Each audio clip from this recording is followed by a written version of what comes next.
Tani mund të hamdëtor, duhet të festojmë edhe më shumë. 6 grup kapituj të hapur, të gjithë kapituj të hapur është diçka për të kremtuar urime në Shqipëri.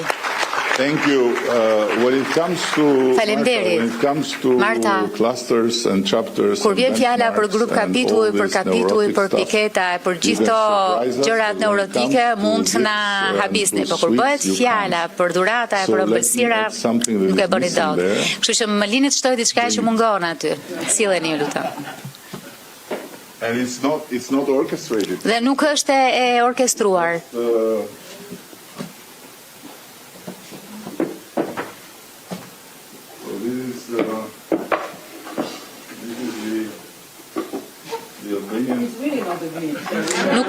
Nuk e dinim. Kjo është vera autoktone shqiptare me etiketën e skisuar prej meje. Një është për ju. E tjetra për Marin. Një për Martën, pra një për Marin. Kryeministri i Shqipërisë Ramsi IV, sultani i sultanëve, në këto 35 vjetët e fundi që po jetojmë, i dhuroi Redi 2 shishe verë Martës dhe Maris. Ato që ditën sigurisht, francezët dhe italianët që nga i momenti janë bërë shumë xhelos, e ka thënë mos Shqipëria eksporton verë, 2 vendet që njihen për verën e tyre brillante, janë bërë shumë keq, tani dhe po bëjnë çdo negociat që Ramsi të mos sjelli më verë në Bashkimin Evropian, thonë sepse është bërë shumë keq situata dhe ata janë shumë të shqetësuar nga kjo gjë, mund të ketë një bum të madh të investimesh dhe kështu eksportesh në vera shqiptare sa që mund të tërheqet Italia dhe Franca. Në fakt çaj mbërrisht se vërtet është Shqipëria pothuajse nuk eksporton asgjë, dhe vitin e fundit ka pas një rënje historike në eksportet e saj, rritje e deficitit tregtar, dhe këto pamje mund t'i komentoja si njëra anë e medaljes e cila është pjesë e strategjisë kryesore të Edi Ramës, që është propaganda PR-i. Propaganda për të hyrë në Bashkimin Evropian, që është një nëse do arrihet nga ana e tij, jo thjesht nga ana e tij, por për shkak të arsyeve gjeostrategjike që ka Bashkimi Evropian. Do shohim edhe një pjesë dokumentari dhe do ta komentojmë bashkë. Po doja them që në kalkulimet e tij politike është një hap jashtëzakonisht shumë i rëndësishëm, sepse mendoj që ideja e të qenit pjesë e Bashkimit Evropian është një ëndër e vjetër. Ja, kemi në sfond dokumentari, po. Po, që është shitur tek publiku shqiptar për shumë kohë dhe rrjedhimisht ai ka bërë kalkulimet që nëse ja del mban ta realizojnë gjë të tillë, në qeverisin e tij do jetë një konsolidim i fortë i pushtetit të tij.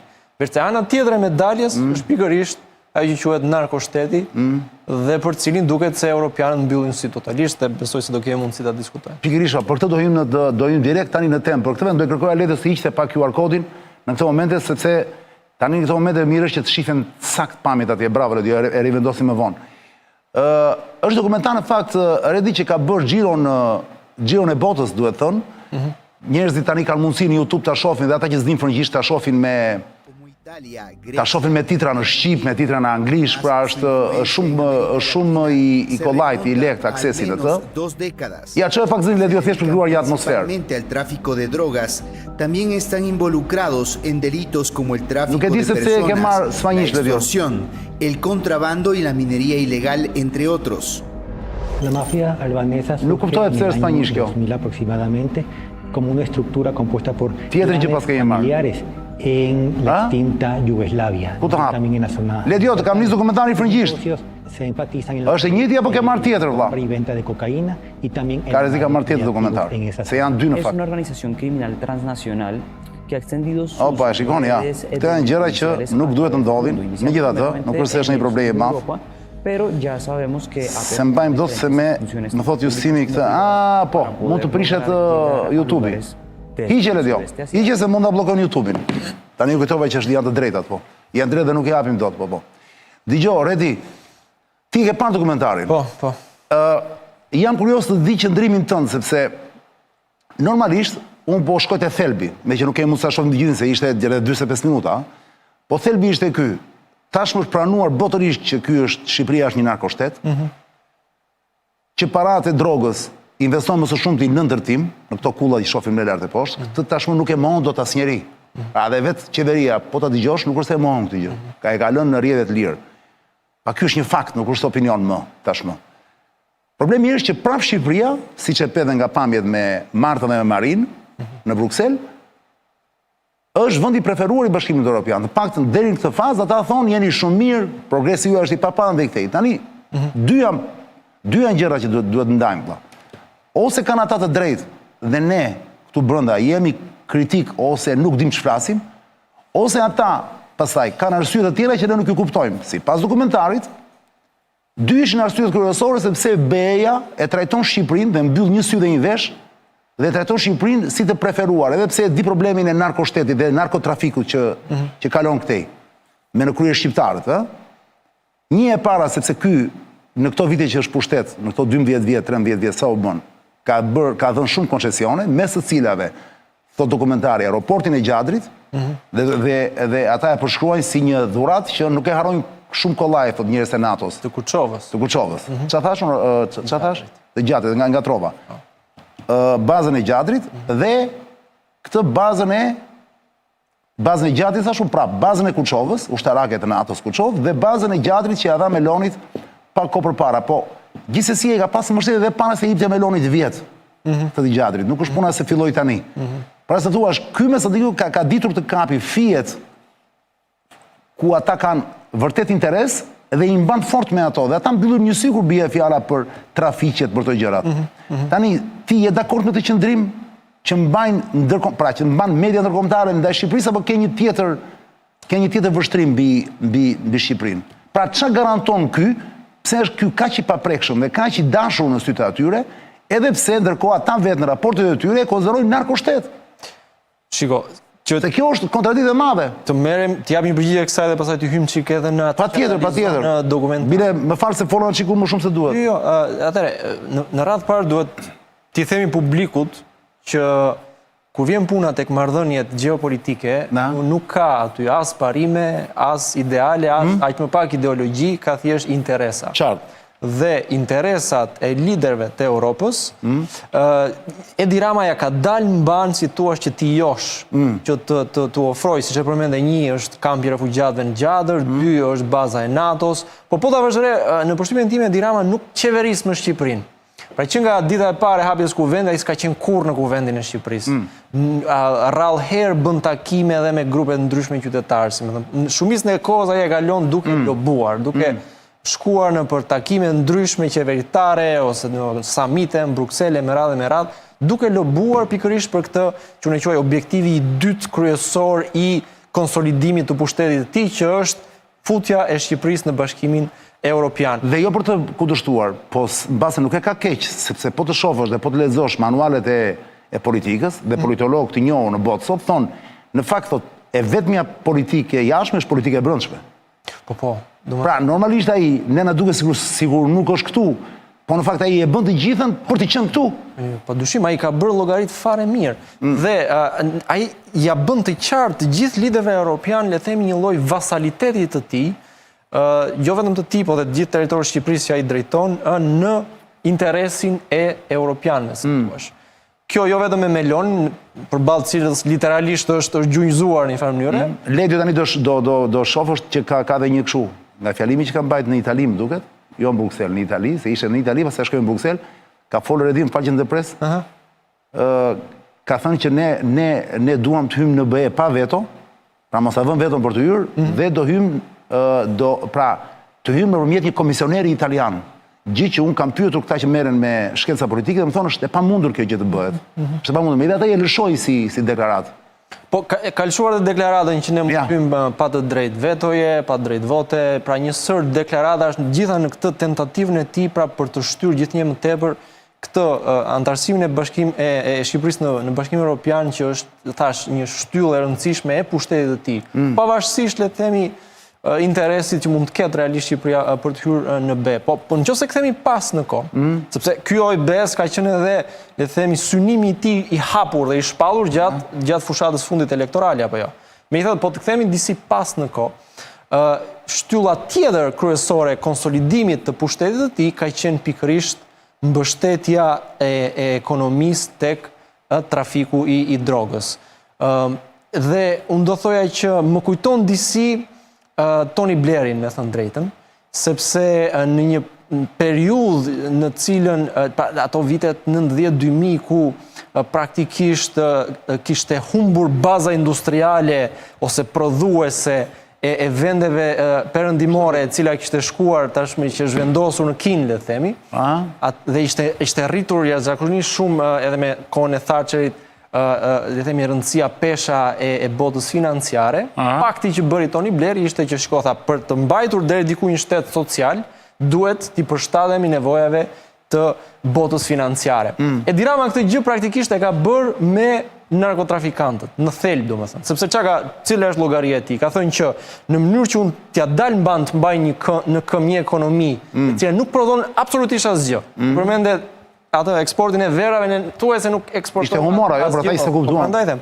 Kështu që e vetmja arsye ose mënyrë se si është mbajtur në këmbë ekonomia shqiptare është pikërisht përmes pastrimit të parave, duke krijuar një oazë i për filloi me kanabisin kur erdhi në pushtet. Pikërisht. Pastaj vazhdoi me drogat e forta. Në vitin 2016, nëse e mban mend, u bë nisi si thua kanabizimi i mbar Shqipërisë. Po të bëjmë një llogari, është 3 vjet mbasi mori pushtetin dhe 1 vit para se të vinin zgjedhjet e ardhshme.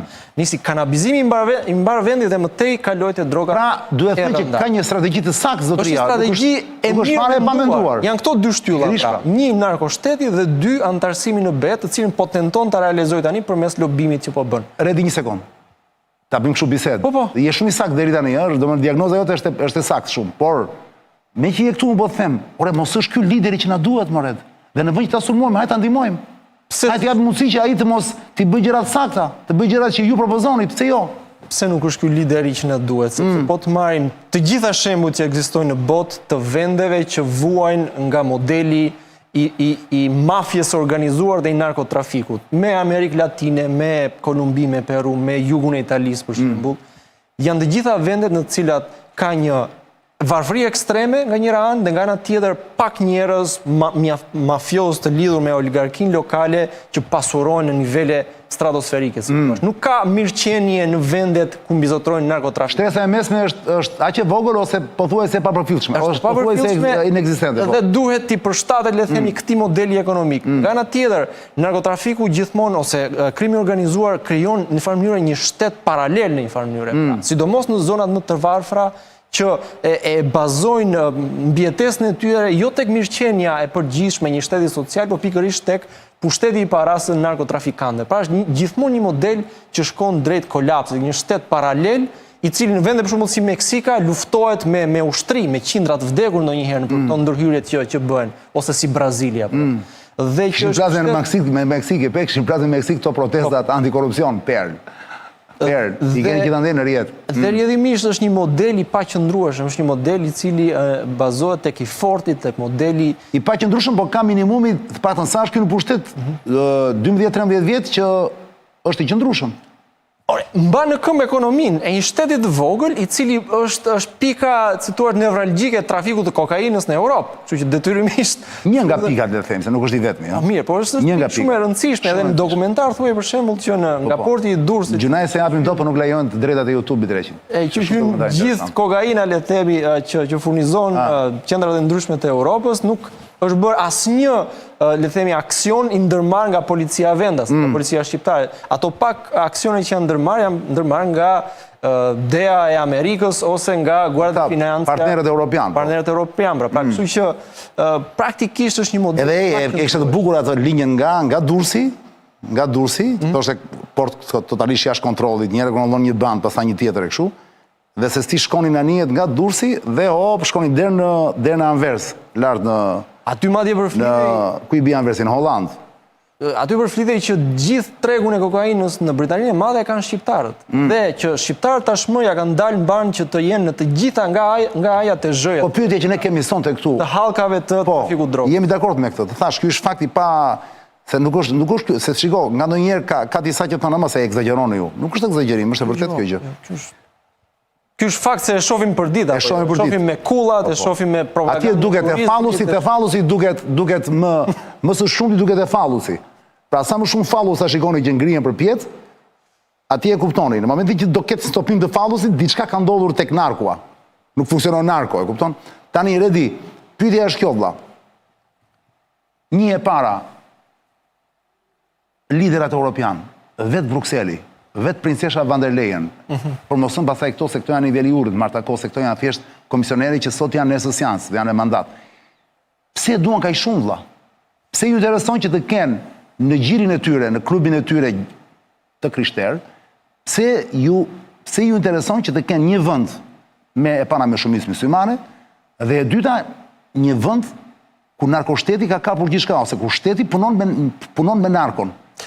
Shiko. Pse ju intereson kjo gjë pra, se thuash, çfarë i garanton këtyre, se kjo është pyetja ime vëlla. Pra normalisht, sa do keq janë gjërat lart e poshtë, do vinte me një sinjal, nga një lider europian, nga një. Këtu është vetëm media po ta vësh re. Ja është një pjesë shoqërisë civile dhe media që flet, që e denoncon këtë gjë. Po gjithë pjesa elita zyrtare e BE-s, apo qoftë ajo amerikane, sido që të jetë puna me Trumpin e me këto, nuk kanë asnjë sinjal kundër qeverisë shqiptare vëlla. Po.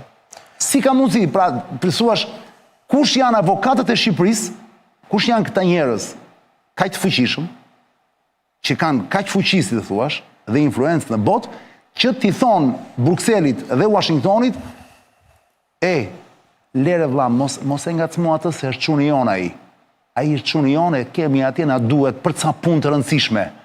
Le t'i themi gjërat pra, se vetëm kështu më ta kuptojnë njerëzit, ndryshe nuk e kuptojnë dot. Kush janë 2 ose 3 mentorët e këtij vlla që e mbrojnë?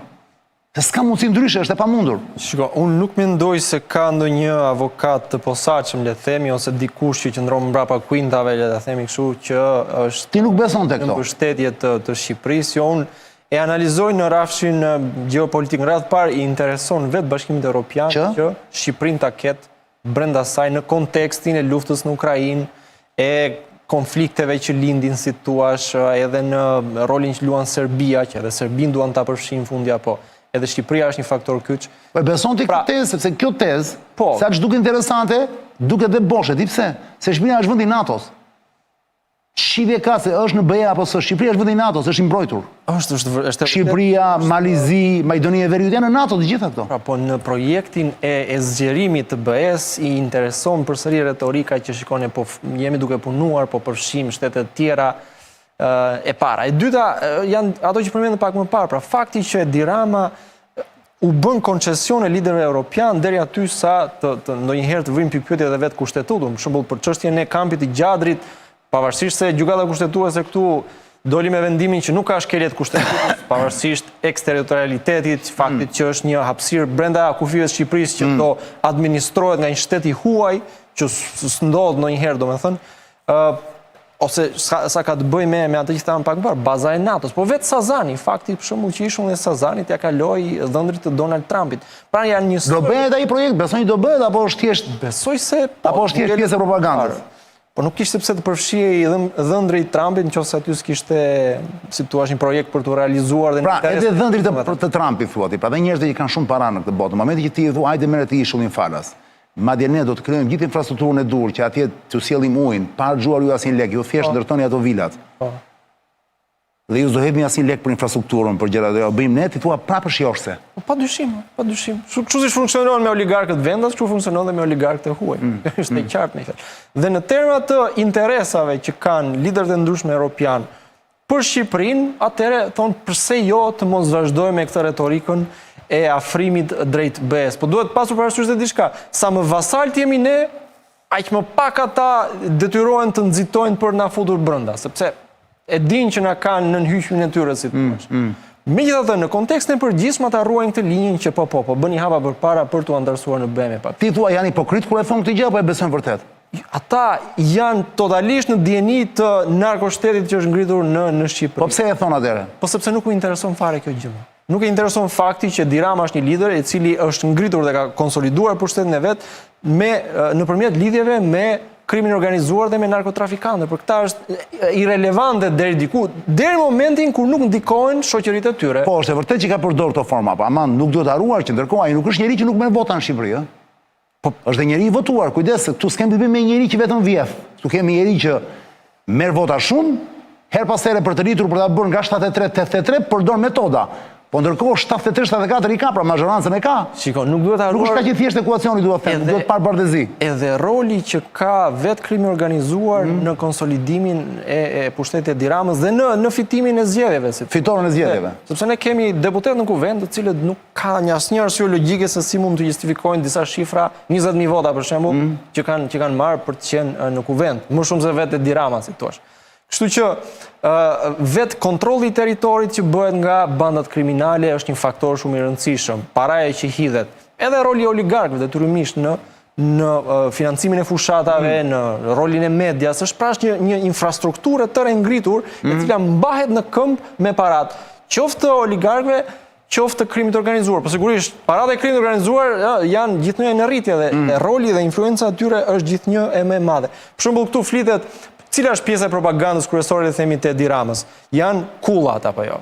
Kullat që shiten si modernizëm. Është turizmi, po edhe turizmi është në funksion të kullave dhe të mega rezorteve turistike që janë ndërtuar gjatë Bregdetit të Shqipërisë. Të shëmtuara, mega po të shëmtuara. Kanë shkatruar peizazhin e Bregdetit pa dyshim, po ama kjo që tek ne shitet si modernizëm, në fund ditës nëse i shtrojmë një pyetje fare të thjeshtë, ore nga vijnë këto para për të ndërtuar këto mega projekte, si thua? Përgjigja është narkotrafiku.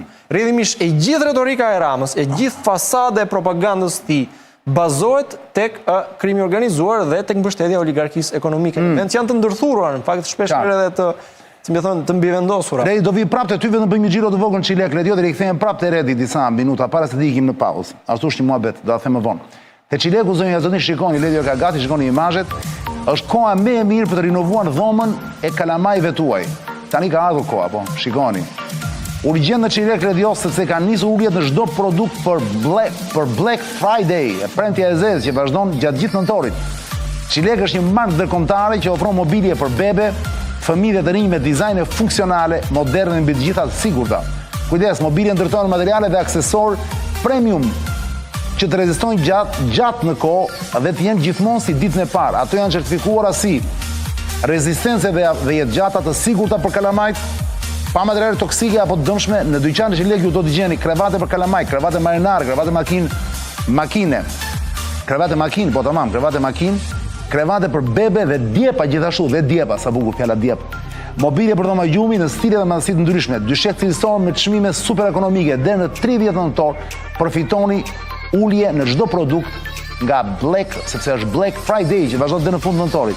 Vizitoni Çilekun urgjent, rruga Kavajës përballë Deliorgjit, te Presi i Shom, në autostradën Tiranë-Durrës, kilometri 12 dhe në online te çilek.al apo në Instagram te Çilek Albania. Çilek është mobilje për bebe, fëmijë dhe të rinj. Çilek është në mbi 100 shtete të botës. Një super brand, shikoni, mos harroni lule shtrydhe, është logo e Çilekut. Bravo Çileki, pa parë. Super për gjithë ju prindër. Keni bebe dhe të rinj në shtëpi. Urgjent tani. Rikthehemi dhe pak Ledio me Redin para se bëjmë një pauzë. Kemi me Redin akoma dhe rreth 30 minuta për të biseduar për aktualitetin në Shqipëri. Po, rikthehe Fabro Ledio prap. Redi, ti po më thoshje, ndërkohë në QR code duhet kujtoj gjithë dynjan, mund të logoni dhe mund të shkruani mesazhet tuaja dhe pyeti që keni për Redi Muçin, deputet Televizjes Bashk. Më thot dikush, ja, po mundohem të lexoj disa mesazhe që jemi bashkë në komunikim, ta bëjmë emisionin sa më interaktiv, mi mbrëma toksor, zhurma UFO-sh në studio, po UFO ishin fillim, po pa çfarë zhurmë ishte interesante. Pyete pak Redin pse abstenoi për ligjin e gjinive dhe nuk votoi kundër. Okej, këtë në fund nëse do kemi mundësi. I madh Çani si në Kandahar për mbyti rekord për 2 pika shi. Jo, nuk ishin 2 pika shi, më thosë exagjeroni tani, shi i madh shumë. Mos exagjeroni. E meritojmë më mirë, e meritojmë Çani. Këto nivel larta, Çani pyet pak Redin çfarë plani ka për të luftuar narkoshtetin. Pse askush nuk flet për transportin e kurrëdor të pazhvilluar apo nuk shiten më apartamente 3.000 euro apo nuk shiten më apartamente 3.000 euro metrin në Tiranë, thot. Dakord, Narkos Albania, thot dikush tjetër, ore narkoj që po elmojnë Europën, mi nuk jemi t'u ja u dhanë me zorë, por si t'u ja bëjmë që po vritemi ndër veti si të ndanin vllavrasje, thot një tjetër. Po, ja një sekundë se këtë hall kemi. Lere për mbytjet e kanalet e zeza se me atë jam po, këte janë politikat majta, duan të mbajnë popullatën e droguar që mos hyjnë gjë në këmbë kur bëjnë pisliqe, thot dikush tjetër. Ka fjalën për Po si do imbush mendje njerëzve të mos merren me drogë, thot dikush tjetër, rruga Ignatia o plak, thot një tjetri, Rotterdami kontrollohet nga ne, qa perle, Rotterdami, porti Rotterdamit. Porti Rotterdamit duket është porti më i madh në Europë, ë? Besoj se po. Ai është duket Rotterdami është. Në Hollandë është Rotterdami apo jo? Pyta. Ta hollandezët janë interesantë shumë. Stabilokracia është esenca e strategjisë Ramës dhe në aspektin e menaxhimit të parave të narkozve. Për sa kohë mban në kontroll, s'ke si kritikon modelin, thot dikush tjetër. Rrugët e Brukselit janë skandal, çan politika e US ka fare lidhje me krishterimin, janë komplet laik. Nuk është pa gjë dhe kjo sa po the. Këta që janë pushtet tani po. Ore, ky Redi, a e din si jetojnë europianët apo vetëm e ka me dëgjuar, thot një tjetër? Shkuptim. Po nuk e se me nevesh kuptimin, ne dhe në thjesht për e lezojmë të, se s'kemi... Redi s'po na thot ndonjë gjë, thot lidhur me 3 pika, qa pra, thuaj e për çfarë. Si ka mundësi që veri është mbytur që në kohën e salës deri tani, por normal, pra nuk tham që isha mirë përpara. Shumë e vend sondazhin që keni kap, thot, kështu u bë dhe Las Vegas çani, ja këtu do mbetemi. Kështu u bë dhe Las Vegas tire do. Me parat, kështu thonë të paktën. E vërtet është, vetë se modeli Las Vegasit është një model ku, le themi, kemi ato mega kazinot, nuk është një qytet i jetueshëm në kuptimin e infrastrukturës, është bërë për atë punë. Është bërë për atë punë, pra është ndërtuar në shkretir. Dhe këtu duhet ta lidhësh që edhe me atë që thamë pak më parë, a është ky model i qëndrueshëm.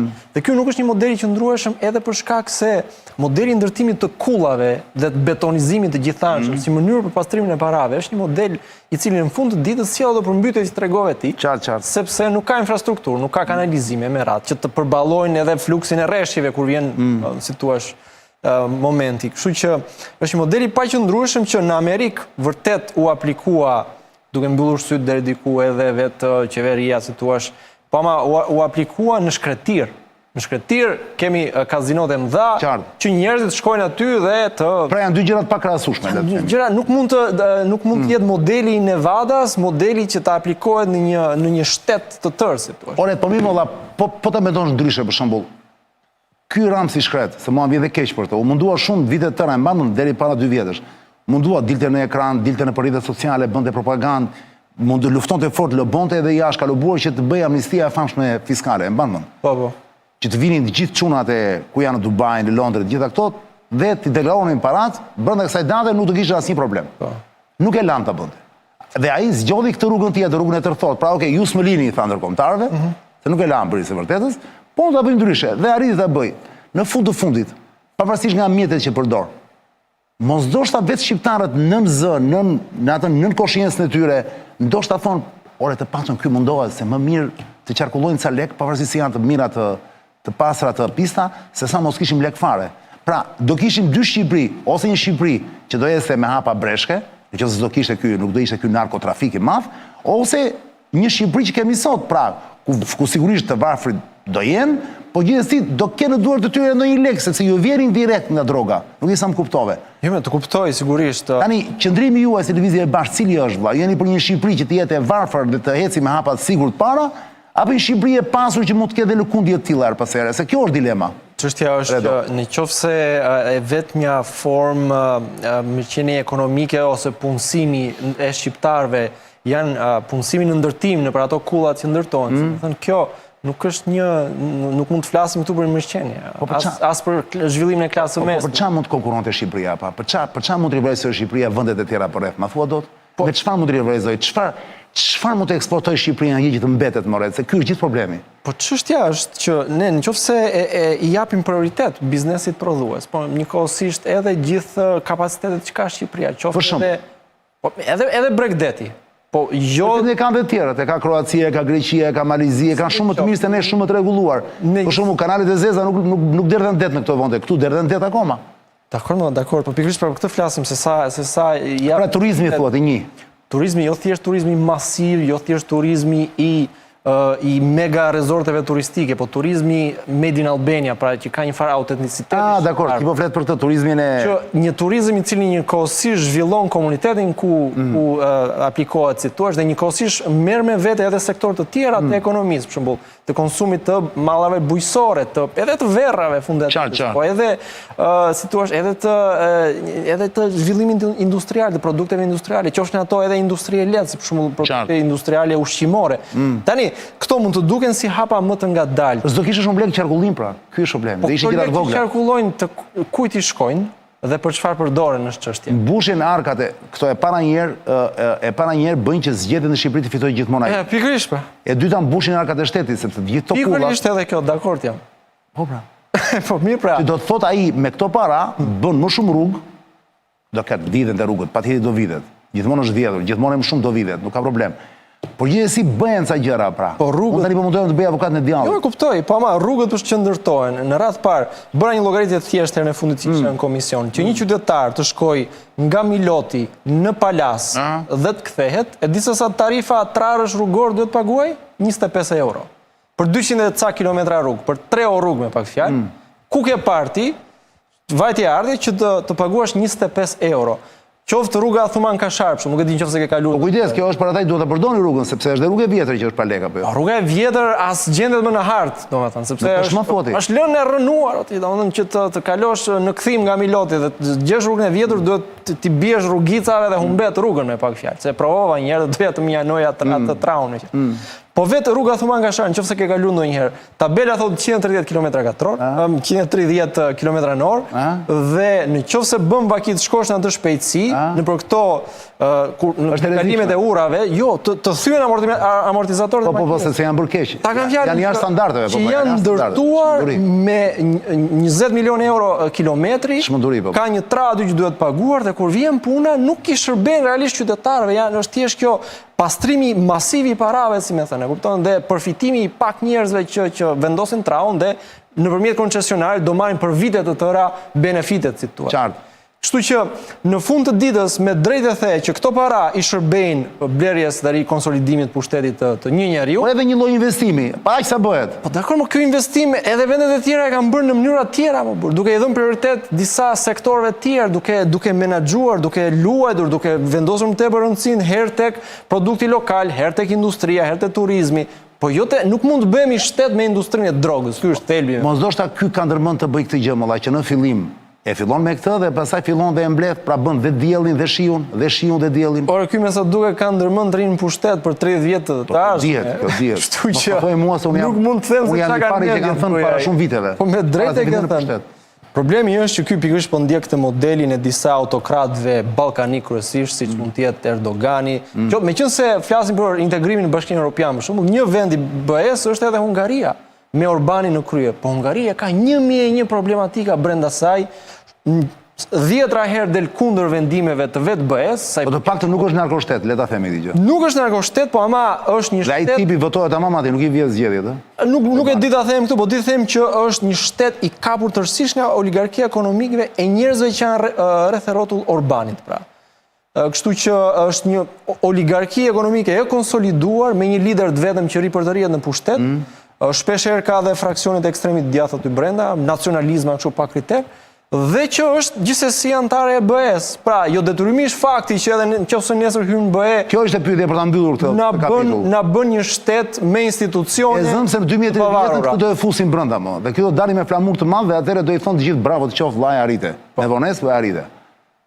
Shqipëria do pushoj se qeni narkoshtet në momentin që hyn në BE. Po jo, sigurisht që jo. Dhe unë e kam thënë edhe herë tjetër, e vetmi arsye pse shqiptarët duan që Shqipëria ose kanë shpresën se Shqipëria do hyjë në BE është sepse bashkë me këtë shpresën, është edhe shpresa tjetër që institucionet në Shqipëri do fillojnë të funksionojnë pak më shumë siç funksionojnë në BE, ose pak më mirë se funksionojnë tani. Ndërkohë ti e mendon që mund të ndodhi kjo gjë, se mund të edhe kundërta, jo detyrimisht. Mund të vazhdojë ekonomia të jetë e njëjtë, i njëjti lider i cili sundon, si thua, mbi të tjerët, me të njëjtat forma që ka funksionuar deri tashmë, përfshi këtu edhe narkotrafikun, dhe ja ku jemi, ja ku janë modelet e tjera të vendeve. Ajo që unë skuptoj është kjo, okay, përtej këtyre që janë për mua janë mashtrime këto, po frikë e Rusisë, prandaj po e duan ta fusin këtë pjesë të Ballkanit perëndimor se kanë frikën e Rusisë, këto janë të gjitha bullshite që unë nuk i besoj fare. Jo, po kanë hallin se mos vinë rusët dhe kinezët, ndërhyjnë këtu, ndërkohë që thash, këto janë vendet e NATO-s. Momenti që është NATO, vëlla, nuk kanë si fare janë BE apo jo. Kjo dihet. Ukraina sot për çfarë po lufton? Po sot, për çfarë lufton të diet, hyn në NATO dhe prandaj po bëhet lufta se nuk donin rusët. Pra, Më mendoj që vendet si Shqipëria, vetëm nëse prishet NATO, po, atëherë mund të jetë problem.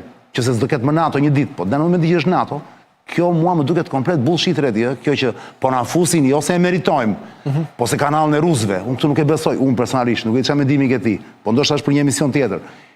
Ai do të pyesja, çfarë do pyes tani se bëra parantezë gjatë, mi iku pyetja, shikon?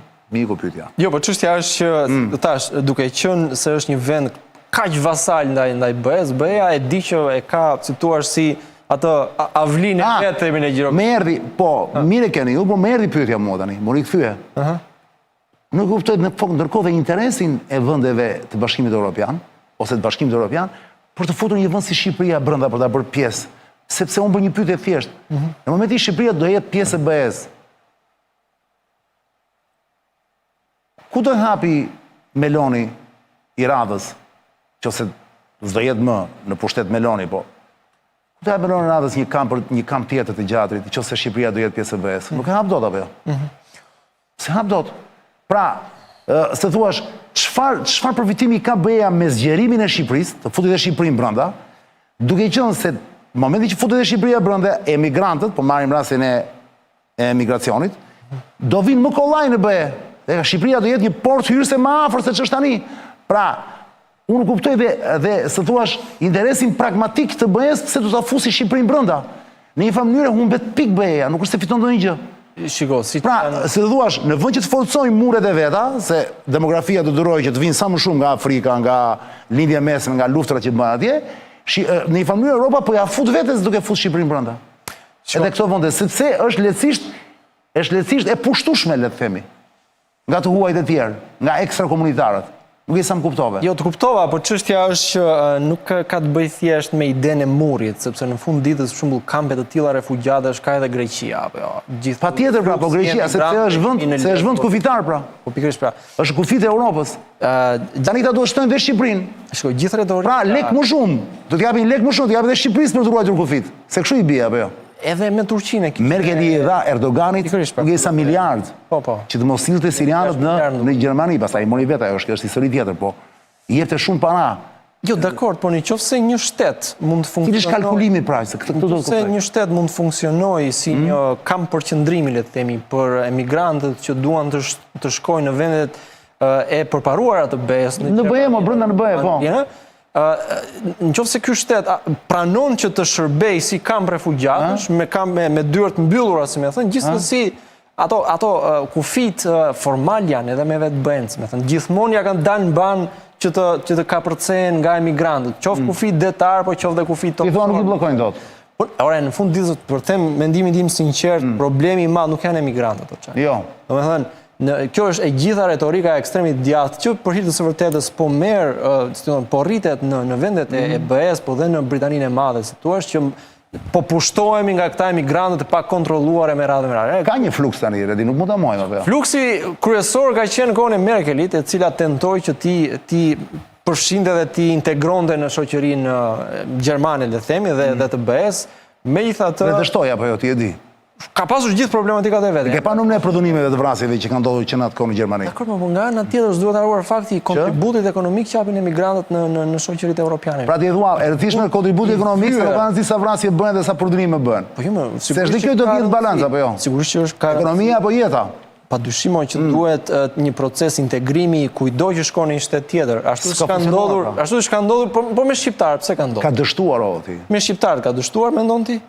Në një familje po? Po shiko, shqiptarët kanë shkuar në vitin 90, qoftë në Itali, qoftë në Greqi, qoftë kudo kanë shkuar. Brezi i parë ka pas më të vështirë, po brezi i dytë është integruar tërësisht në shoqëri dhe ka dhënë kontribut të vyer në gjitha shoqëritë në të cilat kemi shkuar. Dakor, po. Ky është diskuri i Ramsit 4. Kjo isa po the tani ti, këtë diskur bën ai kur shkon në Greqi deri në Itali. Ke parasysh? Po sepse ai do të justifikojë flukset e emigrantëve që largohen nga Shqipëria. Pikërisht pa.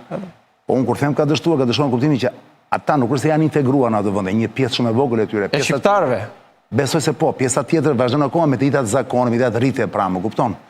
Dhe një ditë këto vende, siç po ndodh në Francë sot, po me njëjtat të prap shqiptarët nuk janë rasti duhur, po merr se shqiptarët janë gjithsesi gojima janë, po janë gojima europian, janë të Europës. Tani po flasim për ata që nuk janë në Europë, në kontinentin europian, që vinë me një kulturë tjetër, të cilët vinë nga një vend vinë nga vendi i tyre sepse jetojnë keq dhe duan një jetë më të mirë, po vinë një vend që nuk e din ku vinë, më kupton? Nuk e din ku vinë. Po. Dhe këtu fillon problemi, po kjo është histori tjetër. Të marrë një shembull të suksesshëm për ta mbyll sepse erdhi edhe 10 minuta kohë kemi. Po. Shembulli më i mirë është Amerika.